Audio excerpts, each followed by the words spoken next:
ഇപ്പോൾ ഈ കാലഘട്ടത്തിൽ വലിയ സാഹിത്യകാരനായിട്ടുള്ള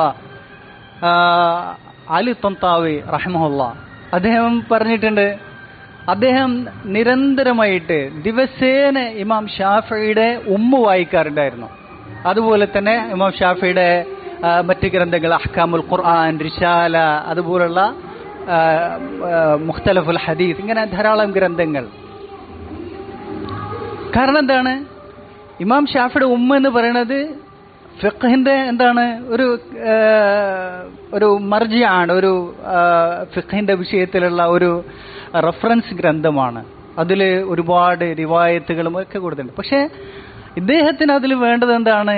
ഇമാം ഷാഫിയുടെ ഭാഷ എന്നുള്ളതാണ്. ഇമാം ഷാഫിയുടെ ശിഷ്യന്മാർ പറയുന്നുണ്ട്, അദ്ദേഹം അതിന്റെ ഒരു ദിവസത്തിലെ തുടങ്ങുന്ന രീതി എന്ന് പറയുന്നത്, രാവിലെ അദ്ദേഹം ഫജ്ർ കഴിഞ്ഞാൽ ദിക്റുകൾ ചെയ്തതിനു ശേഷം പിന്നെ അദ്ദേഹത്തിന് ഒരു എന്താണ് ഫിഖ്ഹിന്റെ ഒരു മജ്ലിസ് ഉണ്ട്. അത് കഴിഞ്ഞാൽ പിന്നെ അദ്ദേഹം എന്ത് ചെയ്യും? മുനാദറക്കും സംവദിക്കാനും ചർച്ചകൾക്കും വേണ്ടി ഒഴിഞ്ഞിരിക്കും. അത് കഴിഞ്ഞാൽ ദുഹറിന്റെ മുമ്പായിട്ട് വലിയ ഭാഷാ പണ്ഡിതന്മാർ, അയിമ്മത്തുകൾ, ഇബ്നു ഹിഷാമിനെ പോലെ, അന്നത്തെ ഇബ്നു ഹിഷാം സീറയുടെ ഇബ്നു ഹിഷാമാണ്, അവരെ പോലെ വലിയ ഭാഷയുടെ അയിമ്മത്തുകൾ എന്ത് ചെയ്യും? ആരുടെ അടുത്ത് വരും? ഇമാം ഷാഫിയുടെ അടുത്ത് വരും. എന്തിനു വേണ്ടിയിട്ടാണ്? ഭാഷ പഠിക്കാൻ വേണ്ടിയിട്ട്. അദ്ദേഹം ഫിഖ്ഹ് പറയുമ്പോൾ തന്നെ അത് കേൾക്കാൻ വലിയ ഭാഷാ പണ്ഡിതന്മാർ വരാറുണ്ടായിരുന്നു. ഫിഖ്ഹ് പഠിക്കാൻ വേണ്ടിയല്ല, മറിച്ച് എന്താണ്, അദ്ദേഹം എങ്ങനെയാണ് അത് അവതരിപ്പിക്കുന്നത്, അതിന്റെ ഭാഷ കേൾക്കാൻ വേണ്ടിയിട്ട്, അത് ആസ്വദിക്കാനും അത് പഠിക്കാനും വേണ്ടിയിട്ട്. റബീ ഇബ്നു സുലൈമാൻ അദ്ദേഹത്തിന്റെ ശിഷ്യനായിട്ടുള്ള പ്രമുഖ ശിഷ്യനാണ്. അദ്ദേഹം പറയുന്നുണ്ട്, ലൗ കതബ കുതുബഹു ഫിൽ ലുഗതി അല്ലതി യുനാദിറു ബിഹൽ ഉലമാ, പണ്ഡിതന്മാരോട് അദ്ദേഹം സംവദിക്കുന്ന ഭാഷയിൽ, അദ്ദേഹം എങ്ങനെയാണോ പണ്ഡിതന്മാരോട് സംവദിക്കുക ആ ഭാഷയിൽ, അത്ര ഉയർന്ന ഭാഷയിൽ അദ്ദേഹത്തിന്റെ ഗ്രന്ഥങ്ങൾ എഴുതിയിട്ടുണ്ടായിരുന്നെങ്കിൽ ലമാ ഖവിയ കസീറുൻ മിനൻ നാസി അലാ ഫഹ്മി കലാമിഹി, ഭൂരിഭാഗം ആളുകൾക്കും അദ്ദേഹം സംസാരം മനസ്സിലാവുമായിരുന്നില്ല എന്നുള്ളതാണ്. അങ്ങനെ എഴുതിയിട്ടുണ്ടായിരുന്നെങ്കിൽ. അങ്ങനെ വകാന യുവദ്ദിഹു ലിൽ അവാം, സാധാരണക്കാർക്ക് വേണ്ടി അദ്ദേഹം എന്ത് ചെയ്യും? എളുപ്പമാക്കി ലഘൂകരിച്ച് എഴുതാറുണ്ടായിരുന്നു എന്നുള്ളതാണ്. എന്നിട്ട് പോലും അദ്ദേഹത്തിന്റെ ഗ്രന്ഥങ്ങൾ പണ്ഡിതന്മാർ പോലും ഒരുപാട് ഗ്രന്ഥങ്ങളുടെ സഹായം തോടുകൂടി മാത്രമാണ് വായിക്കാറുണ്ടായിരുന്നത്. കാരണം അത്രയും ഡെപ്തിലുള്ള ഭാഷയായിരുന്നു എന്നുള്ളതാണ്. അപ്പോൾ ഇത് അദ്ദേഹം ചെറുപ്പത്തിൽ തന്നെ അദ്ദേഹം ബനു ഹുദൈൽ പോയിട്ട് അദ്ദേഹം ഭാഷ പഠിച്ചതിന്റെ കാര്യമാണ്. അത് അദ്ദേഹത്തിന്റെ ഉസൂലുൽ ഫിഖ്ഹിനും എല്ലാം വളരെയധികം സഹായകരമായിട്ടുണ്ട് എന്നുള്ളതാണ്.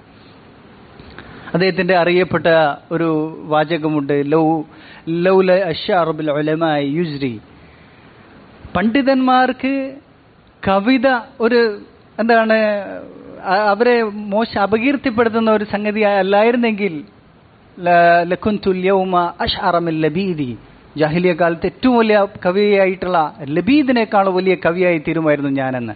ഇത് വെറുതെ പറഞ്ഞതല്ല, വളരെ പണ്ഡിതന്മാരൊക്കെ അംഗീകരിച്ച കാര്യമാണ്. കാരണം അദ്ദേഹം അത്രയും വലിയ കഴിവുണ്ടായിരുന്നു. പിന്നെ ഒരു പണ്ഡിതനെ സംബന്ധിച്ചിടത്തോളം കവിതയിൽ കൂടുതലായിട്ട് ഇറങ്ങാൻ കഴിയില്ല. കാരണം അതിൽ കൂടുതലും വർണ്ണനകളും അതുപോലെ തന്നെ ഇല്ലാത്ത കാര്യങ്ങൾ, ഇപ്പോൾ ഒരാളുടെ എന്താണ് മനസ്സിലെ മനോവികാരങ്ങൾ പറയുകയാണ്, അത് പലതും ഇല്ലാത്ത കാര്യങ്ങൾ തന്നെ പറയുന്നുണ്ടെന്ന് അള്ളാഹു തന്നെ അവരെ കുറിച്ച് പറഞ്ഞിട്ടുള്ളതാണ്. യഖൂലൂന മാ ലാ യഫ്അലൂൻ ഔ മാ ലാ യഅലമൂൻ, അവർ പ്രവർത്തിക്കാത്തത് പറയുമെന്ന് കവികളെ കുറിച്ച് അള്ളാഹു സുബ്ഹാനഹു വ തആല സൂറത്ത് ശുഅറയിൽ പറഞ്ഞിട്ടുണ്ട്. കാരണം അവരുടെ അതൊന്ന് എന്താണ് ഒരു രസം കൂട്ടാൻ വേണ്ടിയിട്ട് അവർ ഇങ്ങനെ കുറെ കാര്യങ്ങൾ ചേർത്ത് പറയും. ഇതൊന്നും ഒരു പണ്ഡിതനെ സംബന്ധിച്ചിടത്തോളം, ഒരു തഖ്വയുള്ള ഒരാളെ സംബന്ധിച്ചിടത്തോളം കഴിയില്ല. അപ്പോൾ ഞാനൊരു പണ്ഡിതനായിരുന്നില്ല എങ്കിൽ ഞാൻ ലബീദിനേക്കാൾ വലിയ കവിയാകുമായിരുന്നു എന്നാണ് പറഞ്ഞത്. ഇമാം ഷാഫിഈ വലിയ കവിയായി തീർന്നു. അദ്ദേഹത്തിന്റെ കവിതാ സമാഹാരം ഇന്ന് എന്താണ് നമ്മുടെ മുമ്പിലുണ്ട്. അത് ഫുഖഹാക്കളുടെ, പണ്ഡിതന്മാരുടെ കവിതകളുടെ കൂട്ടത്തിൽ, കവിതാ സമാഹാരങ്ങളുടെ കൂട്ടത്തിൽ ഏറ്റവും ഒന്നാമതായി നിൽക്കുന്നതാണ് എന്നത് അറിയപ്പെട്ട കാര്യമാണ്.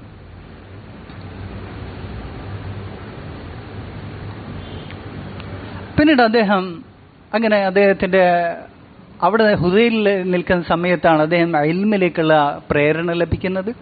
അങ്ങനെ പഠിക്കാൻ വേണ്ടി അദ്ദേഹം മക്കയിലെ ഉലമാക്കളുടെ അടുത്ത് പോയി. അവിടെ ഉണ്ടായിരുന്നത് ആരാണ്? വളരെ പ്രശസ്തനായിട്ടുള്ള സുഫിയാൻ ഇബ്നു ഉയൈന പോലുള്ള അയിമത്തുകളാണുള്ളത്. അവരെല്ലാം അദ്ദേഹം പഠിച്ചു.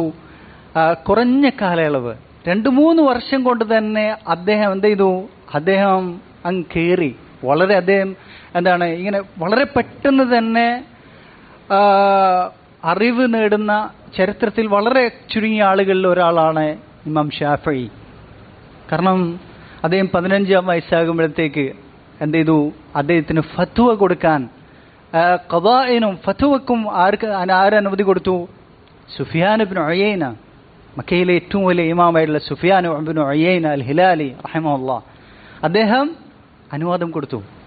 അദ്ദേഹം മാത്രമല്ല, അവിടെയുള്ള മറ്റ് പണ്ഡിതന്മാരെല്ലാം അതിന് അംഗീകരിച്ചു. കാരണം ഇമാം ഷാഫിക്ക് അതിനുള്ള യോഗ്യത അപ്പോഴത്തേക്ക് തന്നെ എത്തി, ചുരുങ്ങിയ വർഷങ്ങൾക്കുള്ളിൽ. ഈ തരത്തിൽ കഴിവ് പെട്ടെന്ന് തന്നെ ആർജിച്ചെടുക്കുക എന്നുള്ളത് ഇമാം ഷാഫിയുടെ വലിയ പ്രത്യേകതയാണ്. അങ്ങനെയുള്ളവർ ചരിത്രത്തിൽ തന്നെ വളരെ ചുരുങ്ങിയ ആളുകളാണ്. ഇമാം ഷാഫി മരിക്കുന്നത് വെറും 54 വയസ്സുള്ള സമയത്താണ്. അതിനുള്ളിൽ അദ്ദേഹം ചെയ്ത വർക്കുകൾ വളരെ വലിയ കാര്യങ്ങളാണ്. പുതിയ പുതിയ കാര്യങ്ങൾ ചരിത്രത്തിൽ അദ്ദേഹം കൊണ്ടുവന്നു. ആദ്യമായിട്ട് ഉസൂലുൽ ഹദീസ് എന്ന പഠനശാഖക്ക് തുടക്കമിടുന്നത് ആരാണ്? ഇമാം ഷാഫിയാണ്. അതുപോലെ ഉസൂലുൽ ഫിഖ്, ഉസൂലുൽ ഹദീസ്, അതുപോലുള്ള പഠനശാഖകൾക്ക് തുടക്കമിടുന്നത് അത് ചെറിയ കാര്യമല്ല.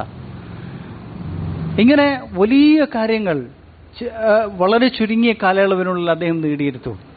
അദ്ദേഹം വലിയ പണ്ഡിതനായി തീർന്നു 15-ാം വയസ്സായപ്പോഴേക്ക് തന്നെ.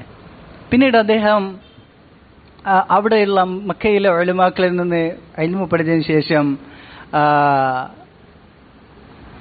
അദ്ദേഹം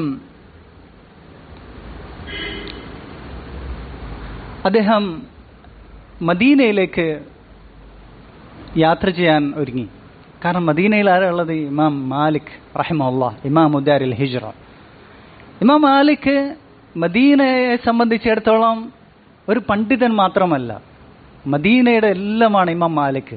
ഒരു ഭരണാധികാരി, ഒരു ഖലീഫയുടെ സ്ഥാനമാണ് ഇമാം മാലിക്കിന് മദീനയുള്ളത്. അദ്ദേഹത്തിൻ്റെ പ്രത്യേകത എന്ന് പറയുന്നത്, അദ്ദേഹത്തിന് ഒരു ഹൈബത്ത്, ഉലമാക്കൾക്ക് സാധാരണഗതിയിൽ മറ്റുള്ളവർക്കൊന്നുമില്ലാത്ത ഒരു വലിയ ഒരു ഗാംഭീര്യവും ഒരു വലിയ ആദരവും ജനങ്ങൾ എന്ത് ചെയ്തിട്ടുണ്ടായിരുന്നു? കൊടുത്തിട്ടുണ്ടായിരുന്നു. കാരണം അദ്ദേഹത്തിൻ്റെ വീട്ടിൽ ജനങ്ങളെ അടിക്കാൻ വേണ്ടിയിട്ട്, അഥവാ തെറ്റുകൾ ചെയ്യുന്ന ആളുകളെ അടിക്കാൻ വേണ്ടി ജല്ലാദുകൾ വരെ ഉണ്ടായിരുന്നു. അതുപോലെ തന്നെ സമ്പത്ത് കൊടുക്കേണ്ട ആളുകൾ കൊടുക്കാൻ അതിൻ്റെ ആളുകളുണ്ടായിരുന്നു. ഇങ്ങനെ ഒരു കൊട്ടാരം പോലെയായിരുന്നു അദ്ദേഹത്തിൻ്റെ വീടുണ്ടായിരുന്നത്. ഒരു വലിയ സുൽത്താൻ്റെ പവറായിരുന്നു അദ്ദേഹത്തിനുണ്ടായിരുന്നത്. അദ്ദേഹത്തിൻ്റെ അടുത്ത് പോകാൻ ആരുടെയെങ്കിലും റെക്കമെൻഡുകളൊന്നും ഇല്ലാതെ പോകാൻ പലർക്കും പേടിയാണ്. കാരണം ഈജിപ്തിലൊക്കെ ചില ഉലമാക്കൾ, തുല്ലാബുകൾ വന്നപ്പോൾ എന്ത് ചെയ്തു? അദ്ദേഹം ചില അദബുകേടുകൾ കണ്ടിട്ട് അവരെ അടിക്കാൻ വേണ്ടി കൽപ്പിക്കുകയൊക്കെ ഉണ്ടായിട്ടുണ്ട്. അപ്പോൾ മാത്രമല്ല, ആരെങ്കിലും പഠിക്കാൻ വേണ്ടി ചെന്ന് കഴിഞ്ഞാൽ ചിലപ്പോൾ അത്ര യോഗ്യത ഉണ്ട്, വളരെ ക്വാളിഫൈഡ് ആയ ആളാണ് ഹദീസ് പറഞ്ഞു കൊടുക്കാൻ എന്ന് കണ്ടാൽ മാത്രം 1-2 ഹദീസുകൾ പറഞ്ഞു കൊടുക്കും. അങ്ങനെയൊക്കെയാണ് അദ്ദേഹത്തിൻ്റെ ഒരു രീതി. മാത്രമല്ല, അദ്ദേഹം തഹദീസിൻ്റെ മജ്ലിസിലേക്ക് വരുന്ന സമയത്ത് വലിയ ഉടയാടകൾ ഒക്കെ അണിഞ്ഞുകൊണ്ട്, സുഗന്ധം പൂശിക്കൊണ്ട് വലിയ വഖാറിലാണ് അദ്ദേഹം വരാറുണ്ടായിരുന്നത്. ഇങ്ങനെ ഒരുപാട് ഹൈബത്തുള്ള ഒരു വ്യക്തിയായിരുന്നു ഇമാം മാലിക്. അതിനെക്കുറിച്ച് ഒരുപാട് ഹൈക്കായത്തുകളും കവിതകളും ഒക്കെ ഉദ്ധരിക്കപ്പെട്ടിട്ടുണ്ട്. അങ്ങനെ ഇമാം ഷാഫിഈക്ക് എന്ത് ചെയ്യണം? ഇമാം മാലിക്കിൻ്റെ അടുത്തും പഠിക്കണം.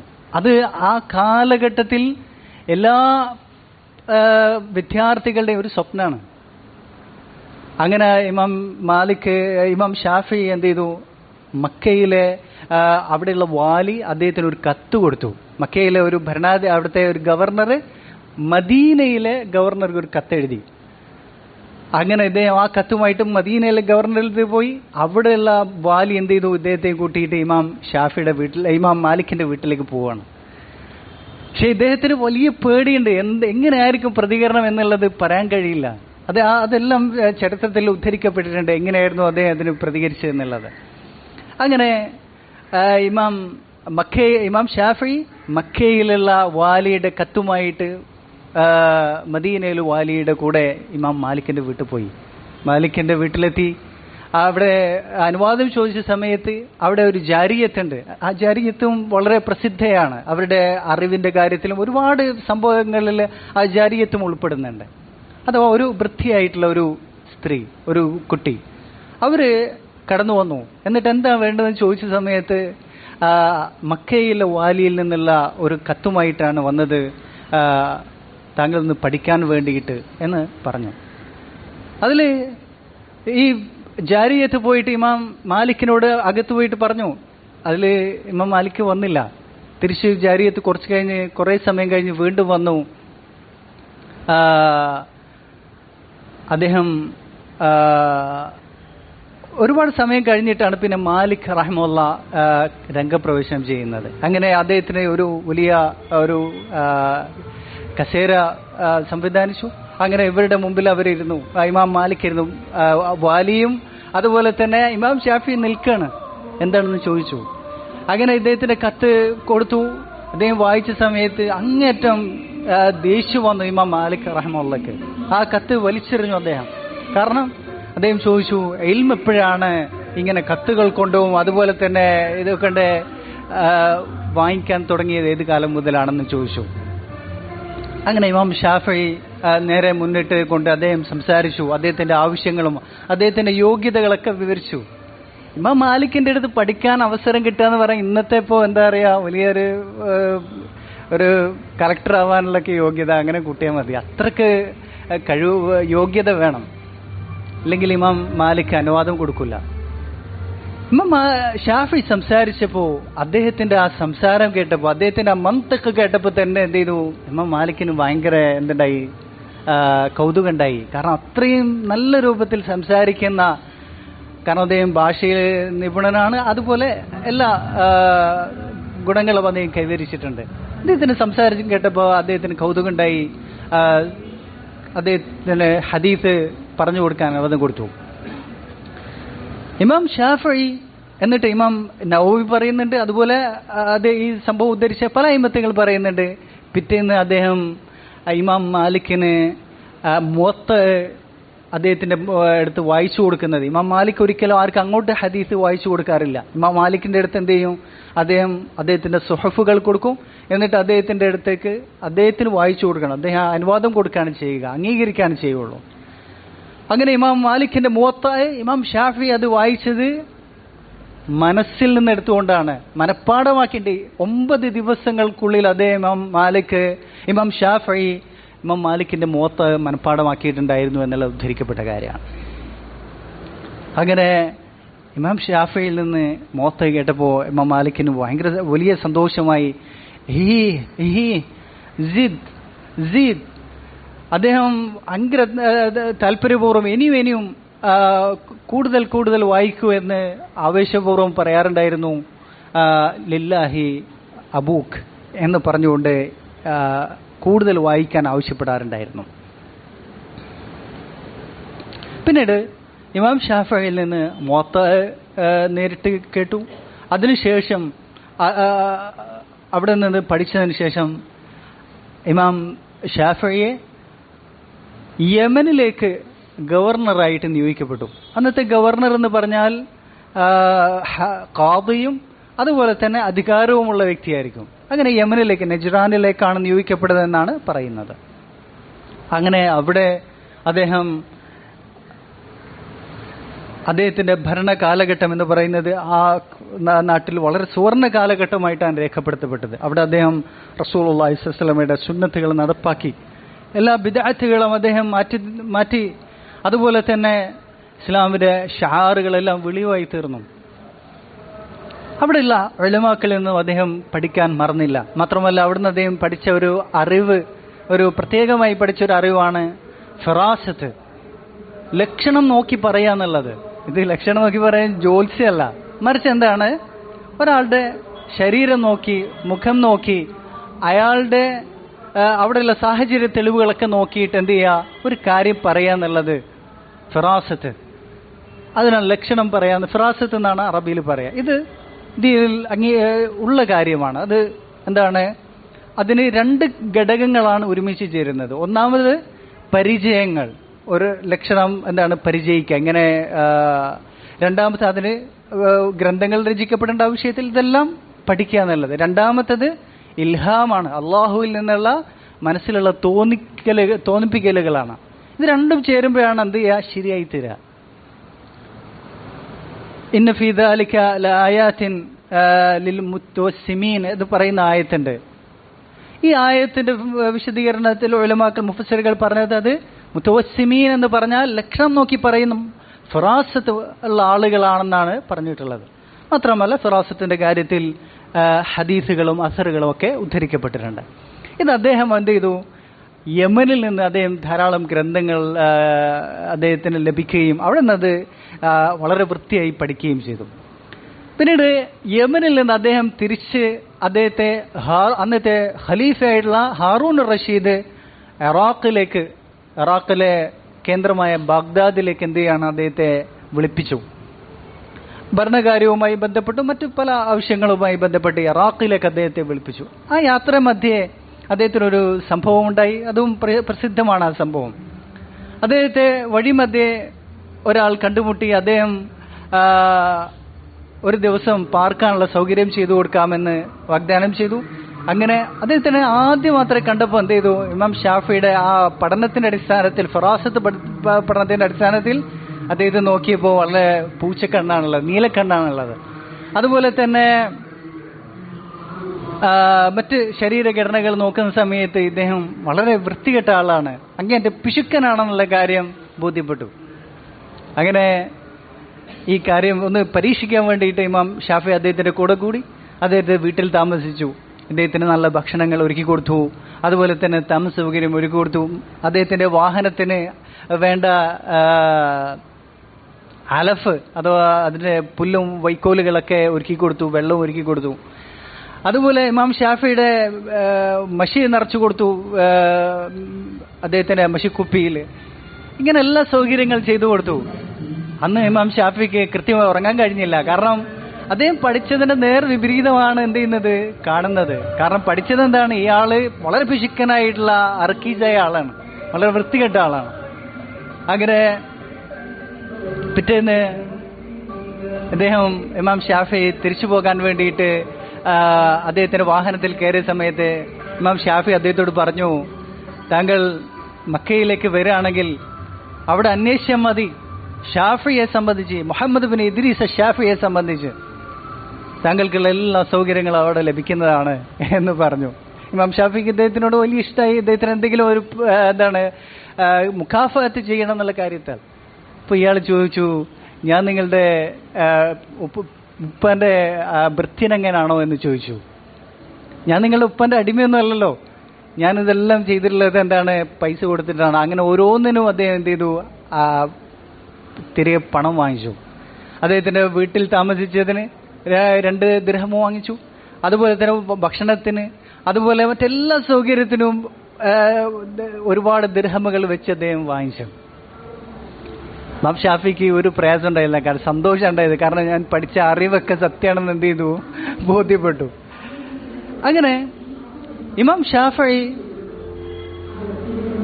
എവിടത്തേക്ക് എത്തി, ഇറാഖിലേക്ക് എത്തി.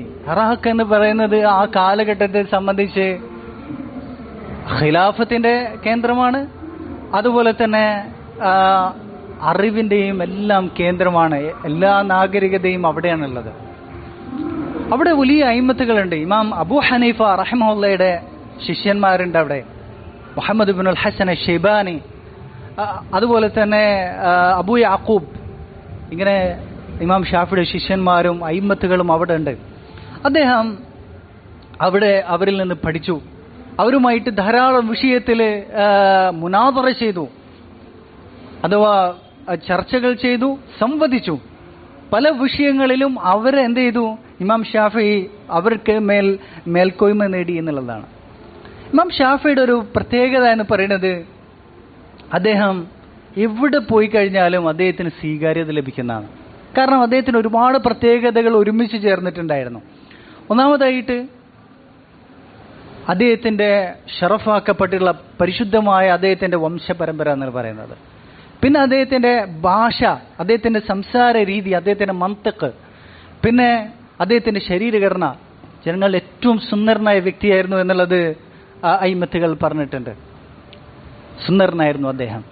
മാത്രമല്ല അദ്ദേഹത്തിന് മറ്റ് എല്ലാ ജദ്ബുൽ ഖുലൂബിനുള്ള എല്ലാ ഘടകങ്ങളും അദ്ദേഹത്തിൽ ഒരുമിച്ച് ചേർന്നിട്ടുണ്ട് എന്നുള്ളത് ഇമാം നവവി അദ്ദേഹം പറഞ്ഞ വാചകം ഞാൻ പറയാം. ഇഅലം അന്നഹു റളിയല്ലാഹു അൻഹു കാന മിൻ അൻവാഇൽ മഹാസിനി ബിൽ മഹല്ലിൽ അഅല വൽ മഖാമിൽ അസ്ന. അദ്ദേഹത്തിൽ ഇമാം ഷാഫിഈൽ എല്ലാ ഉന്നതമായ ഗുണങ്ങളും പൂർണ്ണ രൂപത്തിൽ അദ്ദേഹത്തിൽ ഉണ്ടായിരുന്നു എന്നുള്ളത്. ലിമ ജമഅഹുല്ലാഹു, അദ്ദേഹം ഉന്നതനായ വലിയ ഉന്നമനം പ്രാപിച്ച വ്യക്തിയായിരുന്നു. ലിമ ജമഅഹുല്ലാഹു ലഹു മിൻ അൻവാഇൽ മക്റുമാത്ത്, കാരണം ഒരുപാട് മക്റുമാത്തുകൾ, ആദരവുകൾ അള്ളാഹു അദ്ദേഹത്തിന് നൽകിയിട്ടുണ്ട്. ഫമിൻ ദാലിക ശറഫുൻ നസബ്, അദ്ദേഹത്തിൻ്റെ നസബ്, അദ്ദേഹത്തിൻ്റെ ആ കുടുംബ പരമ്പര അത് പരിശുദ്ധമായതായതുകൊണ്ട്. അത്താഹിർ വൽ ഉൻസർ അൽ ബാഹിർ, അദ്ദേഹത്തിൻ്റെ ആ വ്യക്തിത്വം, നല്ല പ്രഭയുള്ള അദ്ദേഹത്തിൻ്റെ വ്യക്തിത്വം. ഇജ്തിമാഉഹു വറസൂലുള്ളാഹി സ്വല്ലല്ലാഹു അലൈഹി വസല്ലമ ഫിൻ നസബ്, അദ്ദേഹം റസൂലുള്ളാഹി സ്വല്ലല്ലാഹു അലൈഹി വസല്ലമ വംശപരമ്പരയിൽ യോജിക്കുന്നു. വഹദ ഗായത്തു ശറഫ് വനിഹായത്തു അൽ ഹസബ്, ഇത് പോരിശയുടെ ഏറ്റവും പരിപൂർണമായ രൂപമാണ്. അതാണ് ഏറ്റവും വലിയ ആഠ്യത്വം എന്ന് പറയുന്നത്. അതുപോലെ തന്നെ അദ്ദേഹം ഓരോന്നിങ്ങനെ എണ്ണി പറയുന്നുണ്ട്. അദ്ദേഹത്തിൻ്റെ സ്വഭാവം, അദ്ദേഹത്തിൻ്റെ ഭാഷയെ സംബന്ധിച്ചും ഇങ്ങനെ തഖ്വയും അദ്ദേഹത്തിൻ്റെ ഉദാരതയും ഇതെല്ലാം അദ്ദേഹത്തിൽ ഒത്തുചേർന്നിട്ടുണ്ട്. ഇതൊരു കാരണത്താൽ അദ്ദേഹത്തിന് ഇറാഖിൽ വലിയ സ്വീകാര്യത ലഭിക്കപ്പെട്ടു. അദ്ദേഹത്തിൻ്റെ മാത്രമല്ല അദ്ദേഹത്തിൻ്റെ അറിവ്, അദ്ദേഹത്തിൻ്റെ തജ്ദീദുകൾ ഇതെല്ലാം അദ്ദേഹത്തിൻ്റെ അവിടെ സ്വീകാര്യനാക്കിയിട്ടുള്ള കാര്യമാണ്. അദ്ദേഹം എവിടെ പോയി കഴിഞ്ഞാലും അവിടെയൊക്കെ സ്വീകാര്യനാണ്.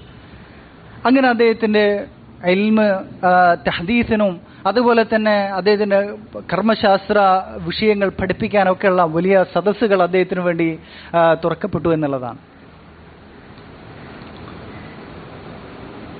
ഇവിടെ അദ്ദേഹത്തിന് വലിയൊരു മാറ്റം ഉണ്ടായത്, അദ്ദേഹം മദീനയിൽ വെച്ച് പഠിച്ചിട്ടുള്ളത്, മക്കയിലും മദീനയിലും വെച്ച് പഠിച്ചിട്ടുള്ളത് ഹദീസാണ് പ്രധാനമായിട്ട്. എന്നാൽ ഇറാഖിൽ പോയപ്പോഴാണ്, ഇറാഖിലുള്ള ഇമാം അബു ഹനീഫയുടെ ശിഷ്യന്മാരുടെ രീതി എന്ന് പറയുന്നത് അത് ഇജ്തിഹാദും റഅയുമാണ്. അഥവാ ഒരു വിഷയത്തിൽ അവരെന്ത് ചെയ്യും, പ്രത്യേകിച്ച് ഇമാം അബു ഹനീഫ റഹിമഹുല്ലാഹ് അദ്ദേഹത്തിൻ്റെ ശിഷ്യന്മാർ വാർത്തെടുത്തിട്ടുള്ളത് ഓരോ കാര്യങ്ങൾ ഇങ്ങനെ പഠിപ്പിച്ച് തെൽഖീൻ ചെയ്തു കൊടുത്തിട്ടല്ല, മറിച്ച് ശിഷ്യന്മാരെ മുമ്പിലിരുത്തിയിട്ട് അദ്ദേഹം ഒരു വിഷയം എടുത്തിടും, എന്നിട്ട് അവരുമായിട്ട് ചർച്ച ചെയ്യും, ശക്തമായ ചർച്ച ചെയ്യും. അതിന് ചർച്ചകൾക്ക് അതിൻ്റെതായ ഉസൂലുകളും മാനദണ്ഡങ്ങളും ഉണ്ട്. അതിൻ്റെ അടിസ്ഥാനത്തിൽ ഏതാണോ ഹക്കായിട്ട് ബോധ്യപ്പെടുക എന്നുള്ളത് അവരെന്ത് ചെയ്യും, ചർച്ച ചെയ്തിട്ട് അവസാനം ഒരു നതീജത്തിലേക്ക് എത്തിപ്പെടും. അങ്ങനെ ഇജ്തിഹാദിലും അതുപോലെ തന്നെ മുനാദറയിലും ഒക്കെയാണ് അദ്ദേഹത്തിൻ്റെ ആ സമൂഹത്തെ വളർത്തെടുത്തിട്ടുള്ളത്. അതുകൊണ്ടാണ് ഇമാം അബൂ ഹനീഫയുടെ മദ്ഹബിനെ, അവരുടെ വീക്ഷണത്തെ എന്താണ് പറയുക, യുക്തിയുടെ ആളുകളുടെ വീക്ഷണം എന്നാണ് പറയുക, മദ്ഹബു അഹ്ലി റഅയ് എന്ന് പറയുന്നത്. അത് മുഹദ്ദിസുകൾക്ക് തീരെ പറ്റാത്ത രീതിയായിരുന്നു. അതുകൊണ്ട് പല മുഹദ്ദിസുകളും അബൂ ഹനീഫ റഹിമഹുള്ളയെ ശക്തമായി വിമർശിച്ചിട്ടുണ്ട്, അദ്ദേഹത്തെ മാറ്റി നിർത്തിയിട്ടുണ്ട്. പലരും മദ്ഹബുകൾ എണ്ണുന്ന സമയത്ത് മാലിക്കിനെയും ഷാഫിയെയും അഹ്മദ് ബിൻ ഹംബലെയും മാത്രമേ എണ്ണാറുള്ളൂ. കാരണം മുഹദ്ദിസുകളുടെ ഒരു രീതിയല്ല ആർക്കുള്ളത്, ഇമാം അബൂ ഹനീഫക്കും അദ്ദേഹത്തിൻ്റെ ആ മദ്രസക്കും ഉള്ളത്. അത് ഉലമാക്കൾ പിന്നെ വ്യക്തമാക്കിയത് ഇമാം ഇബ്നു തൈമിയ്യ റഹിമഹുല്ലാഹ് തന്നെ അത് വിശദീകരിച്ചിട്ടുണ്ട്. കൂഫക്കാരുടെ രീതി എന്ന് പറയുന്നത് ഇമാം സഹാബിയായിട്ടുള്ള ഇബ്നു മസ്ഊദിന്റെ രീതിയാണ്. ഇബ്നു മസ്ഊദ് മദീനയിൽ നിന്ന് കൂഫയിലേക്ക് ഗവർണറായി പോയി. എന്നിട്ട് അദ്ദേഹം അവിടെ എന്ത് ചെയ്തു, അദ്ദേഹം അവിടെ കുറെ കാലം കഴിച്ചുകൂട്ടി. അവിടെ അദ്ദേഹത്തിന് ധാരാളം ശിഷ്യന്മാരുണ്ടായി തീർന്നു, വലിയ അയിമ്മത്തുകൾ.